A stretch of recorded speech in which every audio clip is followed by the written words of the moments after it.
Olá, boa tarde, sejam todos bem-vindos, bem-vindas a mais um EPBR Entrevista ao vivo nos canais da agência EPBR. Eu sou Gustavo Galdardi, hoje o nosso assunto aqui é política energética, mas olhando a eletromobilidade. Quem me acompanha, quem vai conceder essa entrevista para a gente é o Adalberto Maluf, que é executivo da BYD no Brasil, cuida das áreas de marketing, sustentabilidade e novos negócios. Tudo bem, Adalberto? Obrigado por ter aceitado o nosso convite. Obrigado, Gustavo, pela oportunidade. É sempre bom falar de temas tão relevantes, não só para o Brasil hoje, quanto o Brasil do futuro. Perfeito. Eu queria começar essa conversa, Adalberto. Infelizmente, a gente não pode deixar de falar da pandemia.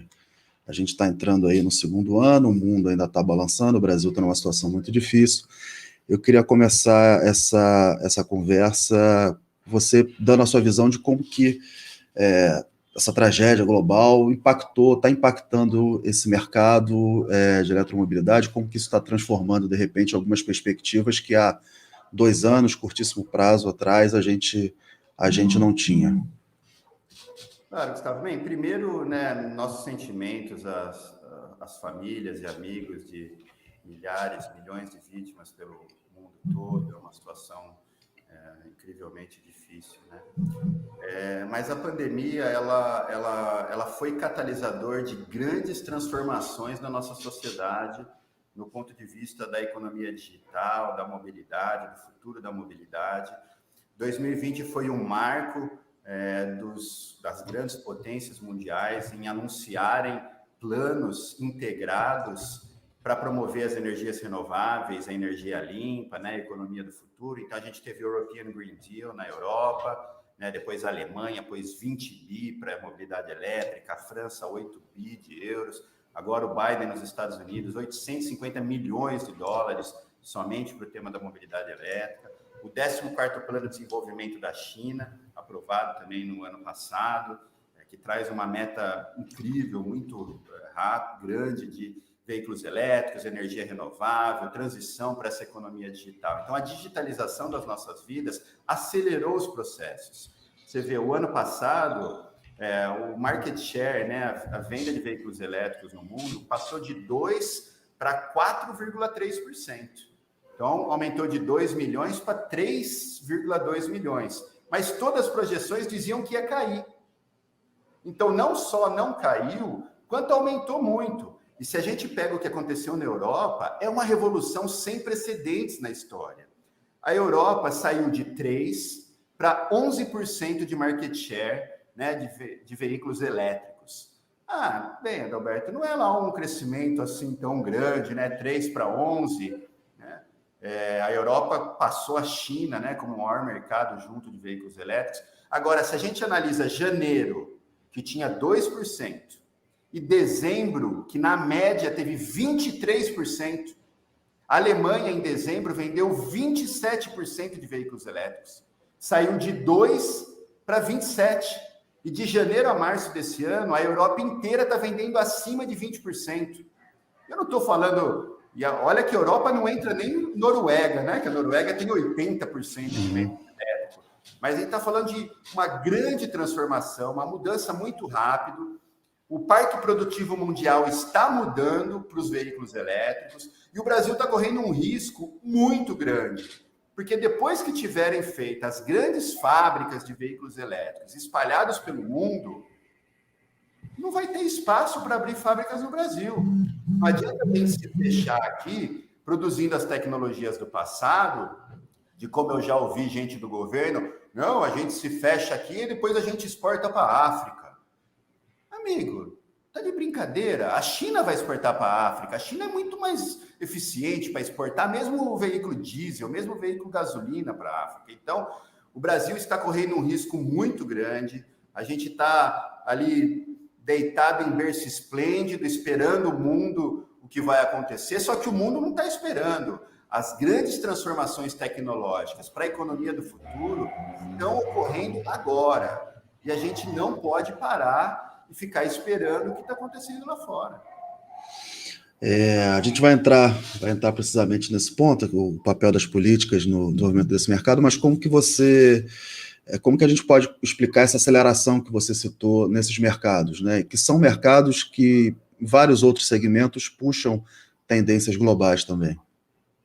Sim, por um lado você tem legislações ambientalistas muito fortes no mundo todo, na China, na Europa, né, agora nos Estados Unidos, no Japão. Então, o setor tem que mover para veículos cada vez mais eficientes, veículos mais limpos, porque existem legislações. 2021, a meta de eficiência energética, de redução de CO2 por quilômetro rodado é ambiciosa na Europa. Então, o parque produtivo está vindo atrás, né? Por outro lado, você tem também uma força muito grande dos governos de subsidiar, né, de gerar, ser motor da inovação para as tecnologias do futuro. Infelizmente, aqui no Brasil, os formadores de opinião, inclusive a imprensa, né, muita gente comprou um discursinho muito simplificado do que é o desenvolvimento tecnológico no mundo. A gente ouve muito, não, o setor privado é inovador, o setor privado que cria inovação e tecnologia, o setor público não, ele não pode interferir, ele é muito inchado. Isso não é verdade. As grandes revoluções tecnológicas todas foram lideradas pelo governo. Pega o iPod, o iPad, o iPhone da Apple. A gente está falando de 13 tecnologias que, se não existissem, o iPhone e o iPad nunca teriam saído do papel, e as 13 tecnologias foram desenvolvidas pelo Departamento de Defesa dos Estados Unidos. Né? O GPS foi desenvolvido pela Marinha Americana, pelo DARPA, né? A inteligência artificial do Siri foi desenvolvido pela CIA. Os Estados Unidos têm esse arcabouço de inovação, e aí, depois que a tecnologia é feita, claro, teve a corrida, né, espacial, o projeto dos mísseis, muitas tecnologias, a internet, o HD, memória RAM, tudo isso foi inovação que veio do exército americano e depois eles deram para as empresas. A China, pega o crescimento industrial da China ou da Europa, né? Isso está muito bem documentado na literatura internacional. O Estado empreendedor, chutando a estrada, né? O mal samaritano, porque os países ricos fazem isso, mas eles falam para o mundo em desenvolvimento: olha, não façam, viu? Brasil, eu quero que você volte a ser uma colônia, tá? Só exportar agrícola para mim, produto agrícola e minério. Indústria no Brasil, não, imagina, você tem que comprar a minha tecnologia. Infelizmente, a gente comprou esse discurso falacioso, esse discurso simplificado. Então, é uma grande mudança mundial, seja por políticas ambientais, seja por políticas tecnológicas, que o governo induz a transformação desse mercado, seja pelos incentivos, né? Vocês acompanham, sabem, 2025 não vai poder vender veículo a combustão na Noruega. 2030 vai ser proibido vender veículo a combustão no Reino Unido, na Escócia, na Irlanda, na Holanda, 2040 na França, 2050 na China, na Índia. A China anunciou um plano, uma ambição, que a gente está falando em 2030, ela vai ter a maior parte do seu parque novo sendo com veículos elétricos e energia renovável. E pela liderança do governo, as empresas chinesas são as maiores fabricantes de veículo do mundo, né? A BYD, a nossa empresa, foi durante 5 anos a maior fabricante de veículo elétrico do mundo. É verdade, a Tesla nos passou, né, 2 anos, mas a gente ainda é número 2. Você pega no mercado chinês, que é o maior mercado do mundo, o ano passado mais de 1.300.000 unidades. 8 dos 10 carros elétricos mais vendidos da China são da indústria chinesa. Então, o plano da eletromobilidade na China, ele teve um tripé muito claro: reduzir a poluição, reduzir a dependência dos combustíveis fósseis e criar a indústria do futuro. Já o Brasil, não. A gente aqui, todos os anos, pega o Fundo Nacional de Desenvolvimento Tecnológico, né, que o Brasil tem lá no Ministério de Ciência e Tecnologia, mais de 5 bilhões por ano. Todos os anos é contingenciado esse dinheiro. De 5,2 bi em 2020, eles investiram 600 milhões. Já a China, Estados Unidos, a Europa, eles põem 100 vezes mais recurso em inovação e tecnologia. Aí como que a nossa indústria vai competir? E vai lá, ouve o discurso do presidente do IPEA hoje, de pessoas no Ministério da Economia: a indústria brasileira é subsidiada. Subsidiada onde? Que besteira! Os poucos subsídios que existem estão equivocados. São subsídios que não geram inovação.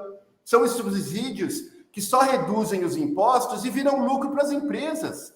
Olha o tanto que o setor automotivo mandou de lucro e dividendos nos últimos 10 anos para fora do país. É um absurdo, né? Então, infelizmente, o Brasil está perdido, porque o mundo tem política ambiental, tem política de eficiência energética, política de inovação, política de incentivo para criar a indústria do futuro, política de incentivo para gerar mercado, porque se não tem mercado, aquela tecnologia, obviamente, ela não se aplica, né? E, infelizmente, o Brasil parou. O modelo de industrialização brasileira, nos últimos 30 anos, né, conhecido como modelo de substituição de importação, não é só brasileiro, né? 42 países usaram esse modelo de desenvolvimento industrial. Ele deu certo por um tempo, né? Até aí uns 10 anos, 5 anos atrás. Mas com a globalização, com a integração da economia, com essa economia digital, o cara pelo celular pede o negócio do Alibaba, ele entrega em 2 semanas na casa dele. Uhum. Então, com essa grande revolução tecnológica, não tem mais como a gente viver fechado, com um imposto de importação alto e isolado do mundo. Então, o nosso modelo de industrialização baseada no mercado doméstico, na substituição de importação para o mercado doméstico, chegou no seu esgotamento. Hoje, o único modelo que serve para o Brasil ou para o mundo do desenvolvimento é o que os tigres asiáticos fizeram, né? A Coreia, o Japão, o Vietnã, Singapura, depois a China, e é o que a Alemanha faz, é o que a França está tentando fazer, é o que os Estados Unidos está tentando fazer, que é incentivar a indústria do futuro para industrialização ser indutora das exportações.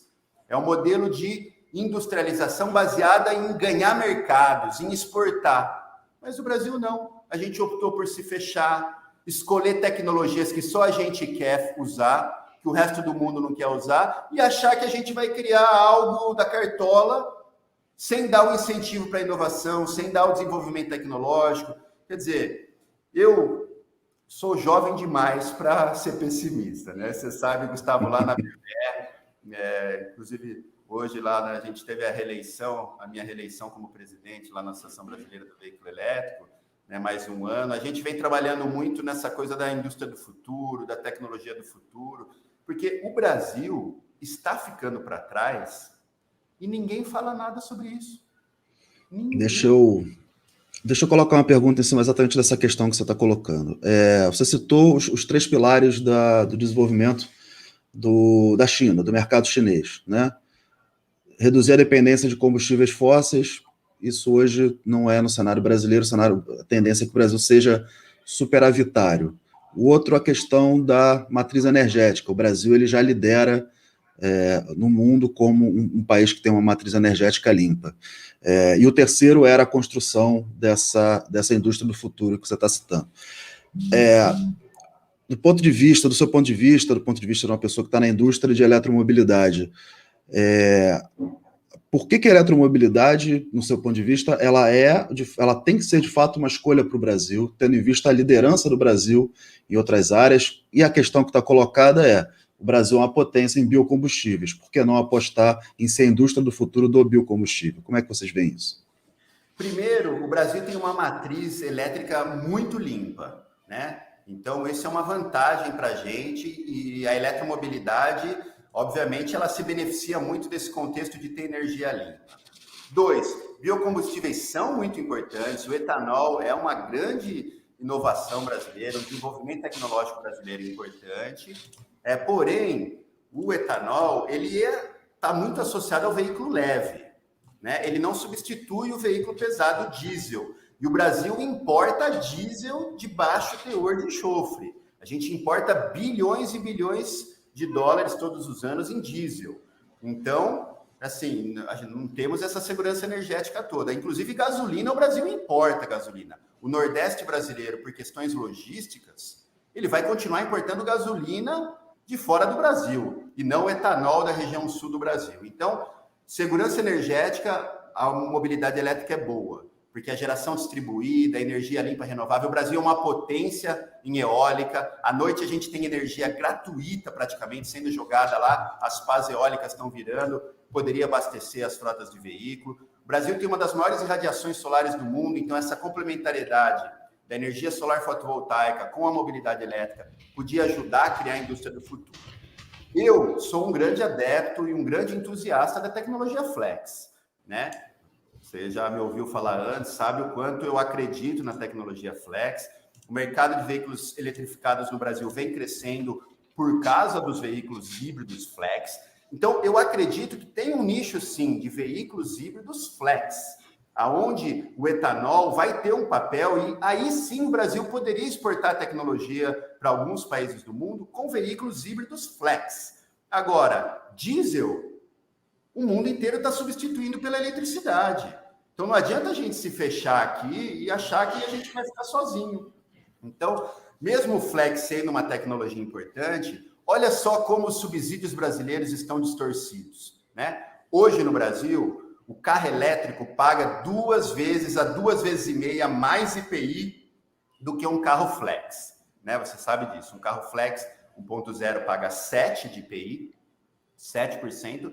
O elétrico paga entre 8 a 25. Os híbridos também pagam mais, inclusive o híbrido flex. Foi aprovado no Rota 2030 que o híbrido flex deveria ter redução de 3% de IPI. Isso não foi regulamentado até hoje, né? Uhum. 2030 está aí há 3 anos. Então, o híbrido flex, sim, é uma tecnologia importante e a gente poderia fazer acontecer. Mas, hoje, o subsídio é dado para o veículo flex, 70% das pessoas põem gasolina. Veja se faz sentido, Gustavo.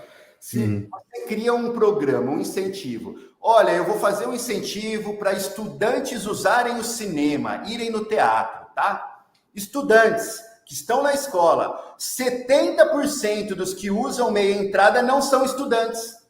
O cara tem uma carteirinha que, olha, eu fui estudante no passado, finjo que sou, e eu não sou mais estudante, mas eu posso ter meia entrada. Não faz sentido a gente continuar subsidiando o flex para 70% das pessoas por gasolina. É o que eu sempre digo, o etanol é uma beleza. O etanol é a maneira mais eficiente de armazenar energia do sol em poder calorífero. Você sabe, eu sou de Piracicaba, eu sou do interior de São Paulo, eu cresci no meio da cana, né? O setor sucroalcooleiro se desenvolveu, gera energia limpa, gera emprego, tecnologia, uma coisa incrível, mais de 1 milhão de empregos a indústria do etanol tem no Brasil. Agora, energia renovável solar, por exemplo, sozinha gera 200 mil empregos por ano. Então, se a gente não avançar com a eletromobilidade, a gente também perde oportunidades de gerar energia solar fotovoltaica, porque as duas são complementares. Então, a gente tem que ver o todo. Eu não acredito que o Brasil consiga se isolar do mundo. A gente acabou de assinar um acordo de livre comércio. Mercosul, União Europeia.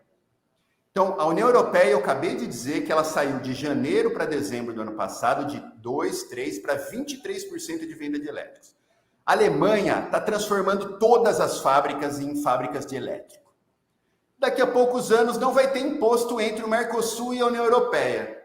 Você acha que você vai comprar um carro alemão fabricado no Brasil ou na Alemanha, que tem um outro volume, que tem uma outra escala, que tem itens de segurança, porque são obrigatórios, então eles ganharam escala?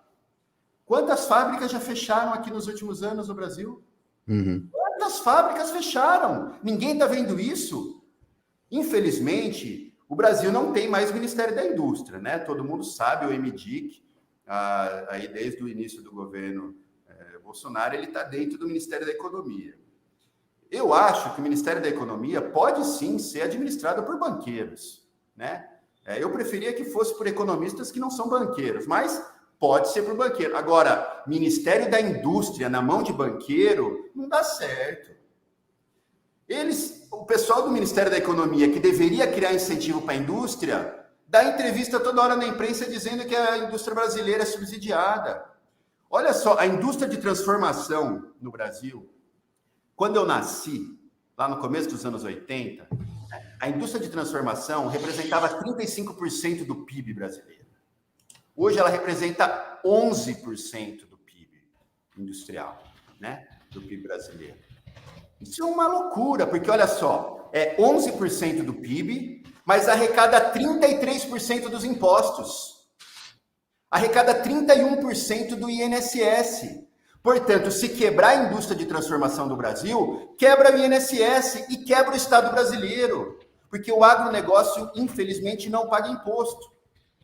Quem sabe seja até bom que socorra para o agronegócio começar a pagar imposto. Acho que tinha que pagar também. O agronegócio brasileiro é competitivo, temos vantagens comparativas, temos sol, temos água, tem grandes subsídios, tem que pagar imposto. Mas olha que distorção.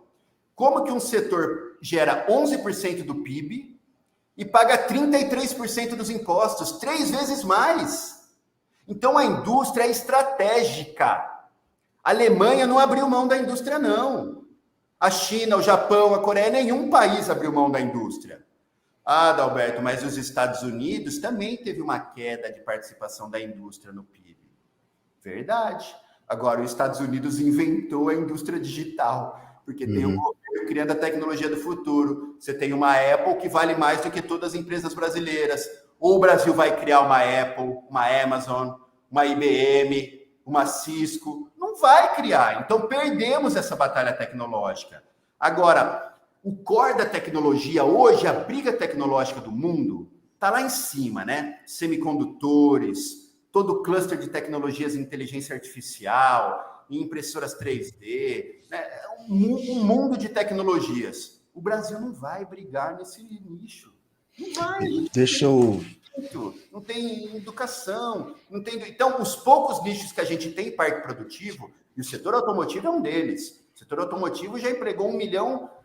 2 anos atrás eram 1.500.000 pessoas diretas e indiretas. O ano passado perdeu 200 mil empregos, caiu para 1,3 milhão. Então, eu acho que o governo tem um papel, sim, na transformação dessa indústria do futuro. Esse discurso que a gente vê hoje no Ministério da Economia, a indústria tem que ficar sozinha, vamos abaixar as barreiras, porque abaixando os impostos de importação, jogando eles nas covas do leão, né? Como foi dito aí pelo Ministério, joga a indústria na cova do leão, que morre alguns, mas sobrevive outros.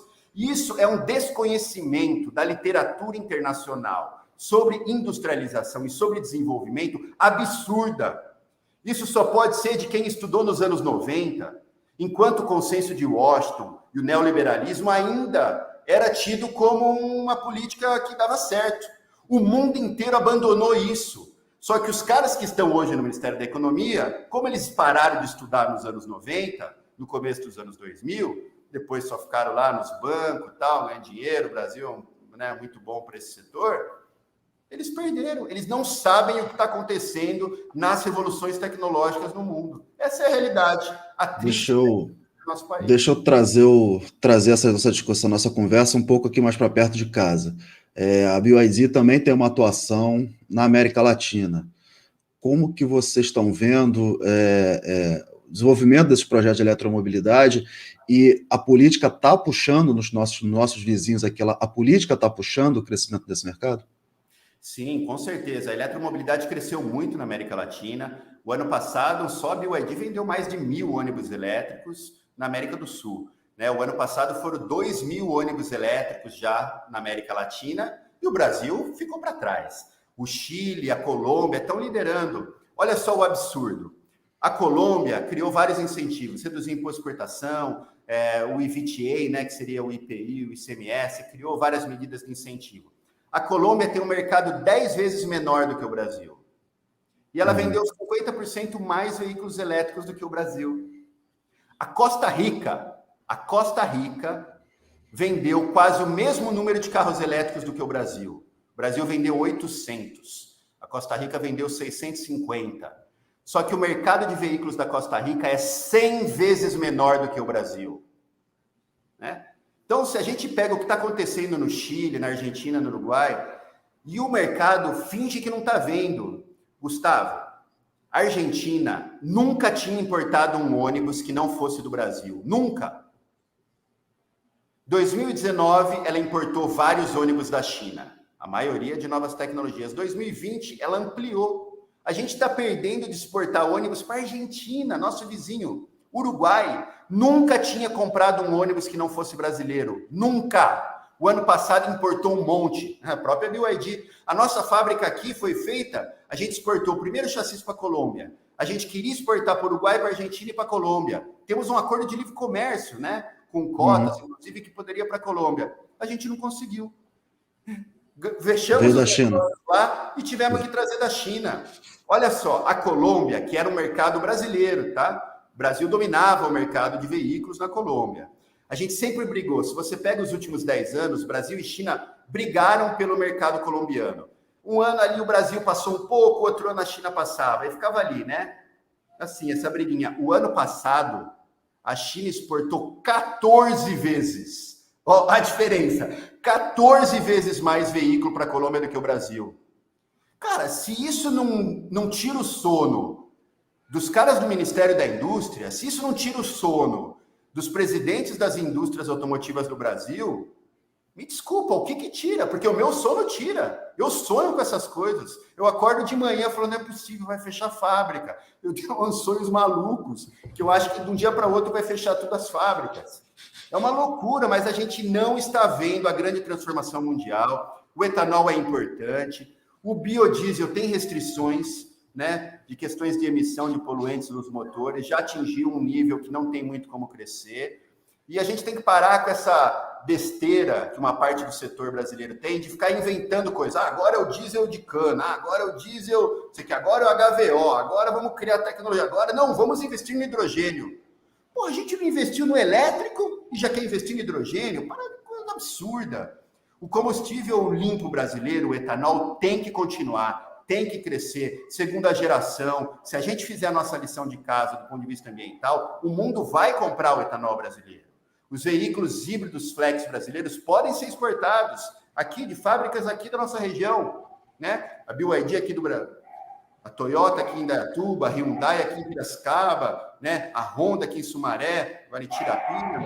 Tem como a gente exportar. Agora, se o governo ficar fingindo de morto, que não, deixa lá o setor se matar, deixa as coisas lá, tudo vai dar bem, vamos acabar com a mamata do subsídio da indústria, eu não vejo um futuro muito promissor motivo no Brasil.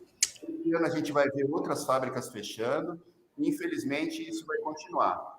A gente está chegando no finalzinho do tempo que a gente tinha combinado, já estamos em 27 minutos, mas eu queria colocar para você uma situação também, que você até citou a questão do frete, do veículo pesado. Brasil, um país que foi construído com estradas, tem refinaria espalhada pelo país todo, e agora tem essa discussão do biorefino, desses novos biocombustíveis que você citou. E aí a pergunta que eu te faço é o seguinte: tudo bem, tem a distorção da tarifa, tem a distorção tributária, da tarifa não, tem a distorção tributária. Tirando isso, aí o veículo elétrico, principalmente o veículo mais pesado, aí ele começa a ganhar de fato uma abertura de mercado, ou ele ainda, porque você vai precisar de eletrovia, você vai precisar de eletroposto, você vai precisar de integridade da rede de transmissão e distribuição de energia elétrica. O Brasil avançou bastante. Hoje a gente tem uma quantidade de eletropostos importante. Teve a chamada 22 da ANEEL, que investiu quase 600 milhões em infraestrutura de recarga, dinheiro do recurso privado e também de pesquisa e desenvolvimento, né?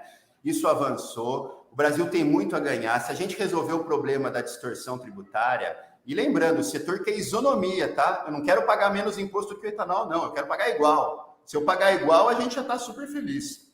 E no pesado, tem várias coisas que precisam ser feitas. O transporte público hoje está deficitário nas cidades brasileiras, né? Infelizmente, também o governo abandonou. Então, a gente tem o transporte público quebrado. Enquanto o resto do mundo subsidia, a gente não subsidia.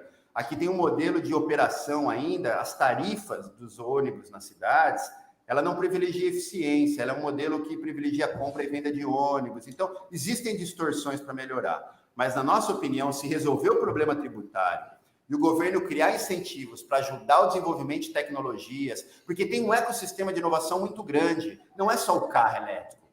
Tem a recarga, tem a casa inteligente, tem o aplicativo, tem o sistema de pagamento, tem o controle remoto, né? Tem o veículo jogando energia para sua casa no horário de pico. Então, tem um ecossistema de inovação, de inteligência artificial, de blockchain, de cloud computing, de um monte de coisa que está acontecendo, que se a gente não criar mercado, não vão ser startups brasileiras que vão criar essas inovações. Mas eu acredito, sim, muito no potencial de inovação do Brasil. O Brasil tem um parque de startups importante. Se tiver o estímulo certo, a gente pode ser um líder. Somos um líder em energia renovável no mundo, somos um líder em biocombustível, em biomassa, em energia limpa como um todo. Podemos ser um líder em energia solar fotovoltaica e também podemos ser um líder, não só nos híbridos flex, quanto nos veículos elétricos a bateria. Eu tenho certeza que esse é o futuro do Brasil. Não tem como a gente se cercar, fechar, viver isolado do mundo e achar que de uma hora para outra o mundo vai transferir as tecnologias do futuro e o nosso parque industrial vai ficar bem.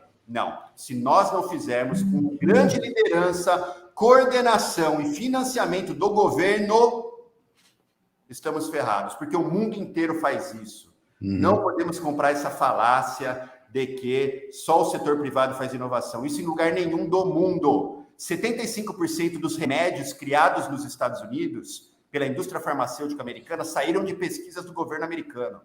E eles dão depois para as empresas ganharem bilhões, né? É o modelo de desenvolvimento deles. Mas não tem como. Isso é, então, a indústria farmacêutica, isso é a indústria metalúrgica, isso é a indústria de alimentos, todas as indústrias. Então, espero que a gente consiga sensibilizar os formadores de opinião, a opinião pública e os tomadores de decisão de que o mundo está passando por uma revolução muito rápida.